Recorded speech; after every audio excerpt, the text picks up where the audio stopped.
Andarki namaskaram andi. This is Kalyan from Germany. Welcome to Kalyan German Educational Consultancy. So as you people already know, we do the master's admissions in Germany and we don't charge any single penny till the admission is confirmed. So are you struggling to apply for the APS? Here we go. This video is for you. And in this video, we are going to provide the each and every detail right from the starting till the end, including the payments to apply for the APS. Here we go. So let us start with the opening the official website. APS website. APS India. Once you open the APS official website, under the requirements, you can find the checklist.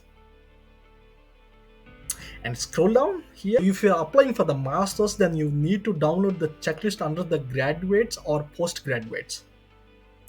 So once you open the checklist, you can see all the necessary documents here. And the important thing is here we have the 11th one, the copy of the language certificates, where either it may be German language or English language.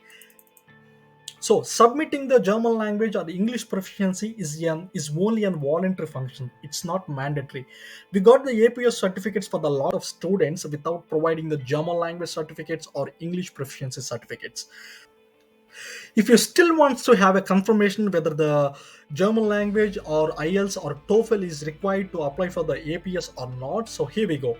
Go to FAQs, click on it, scroll down and click on more FAQs. So language certificates. Is a language proficiency certificate is required for the APS? Please click on it and here we go. This question here says submitting the German language or IELTS or TOEFL are only on the voluntary basis. They are not mandatory. That means you can apply the APS certificate without submitting any language proficiency certificate. Here we go. So here we have different options. So click on the apply. So here we have the 7 steps. So in the first step, we need to create the username and passwords based on our own convenience and then click next. Now we are directed to the step number 2. So here, choose file. We need to choose our passport size photo, which should be less than 30 KB. So here we need to enter our first name, and in the last name we need to enter our surname. So here you need to enter your email address and select your gender, your nationality, date of birth, place of birth, and you need to, if you're from India, then S, then pops up 4 different fields. So you need to give Aadhaar number, passport number, and your contact number. And this alternative contact number is only an option. It's not a great deal. You need to enter your address here. If your address is too long, then you can use the second line, address line 2. And the landmark, you don't need to give me anything here on the landmark because it's only the optional. And you need to enter the city and your state, country, India. Enter the zip code here, which is nothing but your pin code, and click on the next. Now we are in the third step. We need to enter our 10th class details. 10th board name, secondary school, passing year, and 10th center number. This is not a mandatory thing. If you know your center number, you can enter. If you don't know it, then don't bother, just leave it. And 10th class percentage or CGPA.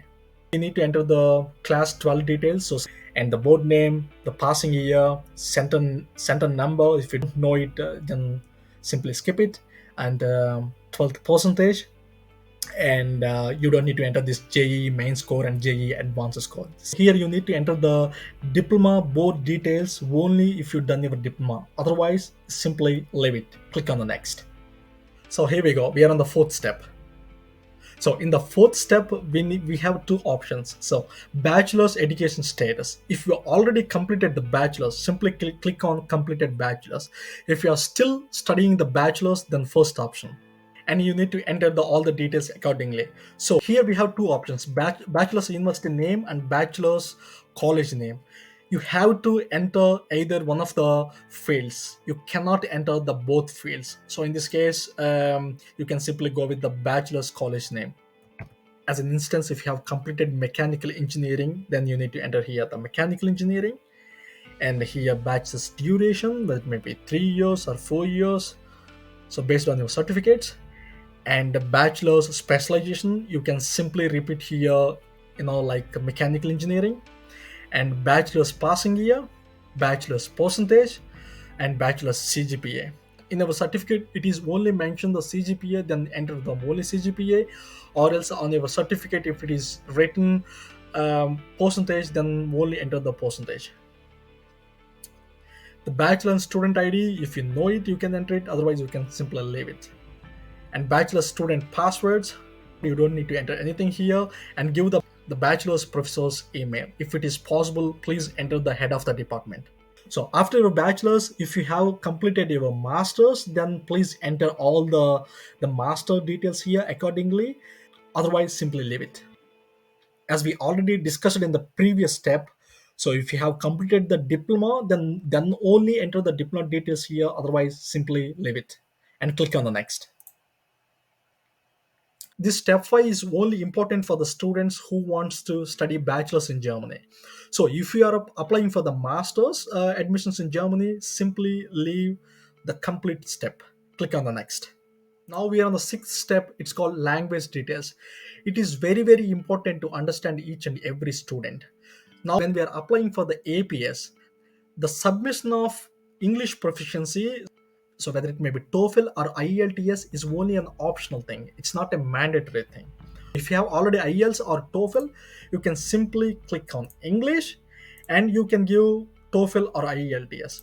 If you don't have any language proficiency by the time you apply this APS certificate, then you can simply don't select anything, put it as select an option. That's it. And click next. Now, the final step of the APS certificate is payment details. Here we have two payment modes. The one is the offline method and CC Avenue is the online method. So I would personally suggest to go with the online payments. So nothing but the CC Avenue. If you go with the CC Avenue, so it is very easy for the consulate people to cross check your payments automatically. If you want to go with the offline payment, then you need to transfer 18,000 amount from your own bank account to the APS bank account. The APS bank account details, you can find it in the last page of the checklist. So if you paid the amount from your own account, then you need to enter your first name, your last name, nothing but your surname, IFSC code, the IFSC code of your own bank account, and the amount paid, in this case 18,000 rupees. Then the date of the payment and bank name, your own bank name. Once you transfer that 18,000 amount from your own bank to the APS bank account, then the transaction ID will be generated, which is nothing but the transaction reference number. That number you have to provide here. But if you want to go with the CC Avenue, which is nothing but the online payment, you click on it, you don't need to fill anything. I would personally suggest to go with the CC Avenue. So if you go with the CC Avenue, so comparatively with the offline payments, you were supposed to get the certificate a little bit earlier. So once you submit the application, then you are able to download your applications. So once you download the application, make the print of the application, then make the signature on the last page. So this signed application, and together with all other necessary documents, the student supposed to send all these documents to the address of APS in New Delhi. Your application is successfully completed. It takes around about 20 to 25 minutes. This is the exact way that one should apply for the APS. We wish you very all the best and enjoy.